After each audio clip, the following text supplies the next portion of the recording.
अभी बनाने लगे। ये सारे अभी 3-4 साल में ही हम लोग देख रहे हैं। 2 साल में पूरा you will see mountains of sand.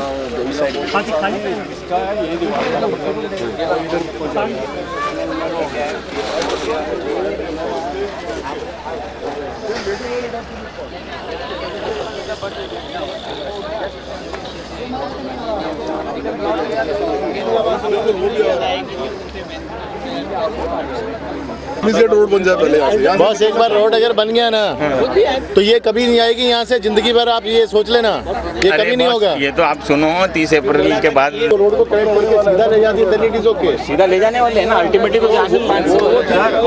दूसरा तरीका ये है रोड है ना, ये जाती है रेलवे ट्रैक तक लेके जाओ, राजपुर से लेके जाओ, इधर बैरियर लगाओ एक बार।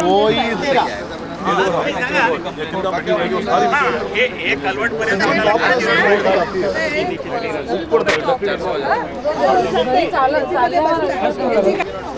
are welcome to NMTV, Mr. Paranjpe. Now, once the pride of Navi Mumbai, Sarovar Vihar is going to such a shabby shape. You heard people now. I will have to hear your comment through the media.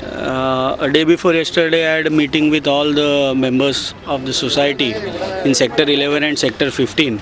And today, I requested them that let's visit the spot so that I myself can see what is actually happening. You can see that the mangroves have been killed to a large extent and illegal sand raising has been going on. And because of this, people of Sector 11 and 15 are suffering. So it is my personal view that this activity should stop immediately, and we are going to pursue this matter to the collector. And very recently, we will be meeting the collector on this issue also. And this activity, since it's illegal, it should be immediately stopped.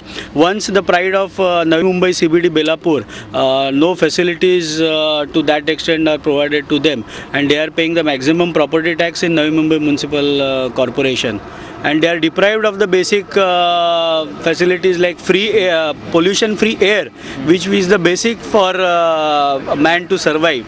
You can yourself see the amount of dust which is there in the air, and it's very hazardous to the human health.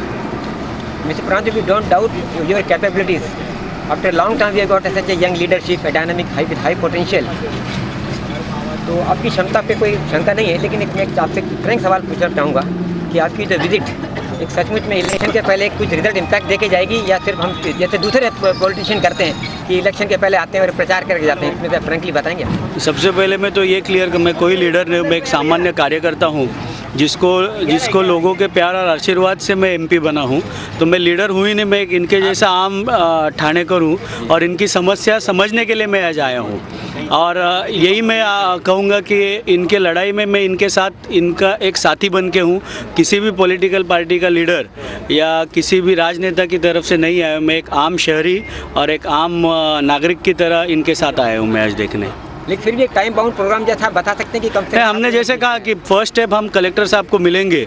जो भी इन्होंने आज तक सारे मतलब municipal commissioner से लेके police commissioner से लेके सबके यहाँ ये अपनी शिकायत लेके गए हैं, और हम इसी आज जो भी डिस्कशन हुआ कि हम कलेक्टर को पहले मिलेंगे, क्योंकि he is the right person who can decide and take a decision. Thank you very much. We are all with Paranjpe साहब। आपका स्वागत है NMTV में। आप काफ़ी अच्छा काम कर रहे हैं इस एरिया के लिए। आप कुछ बताएंगे यहाँ की समस्याओं उसके निदान के बारे में?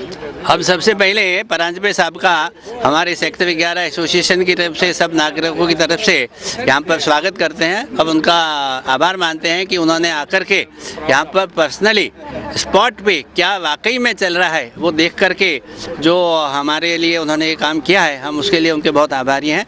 और जैसा उन्होंने कहा है कि सबसे पहले हम कलेक्टर साहब से मिलेंगे और जल्दी ही 2-4 दिन में मिलेंगे।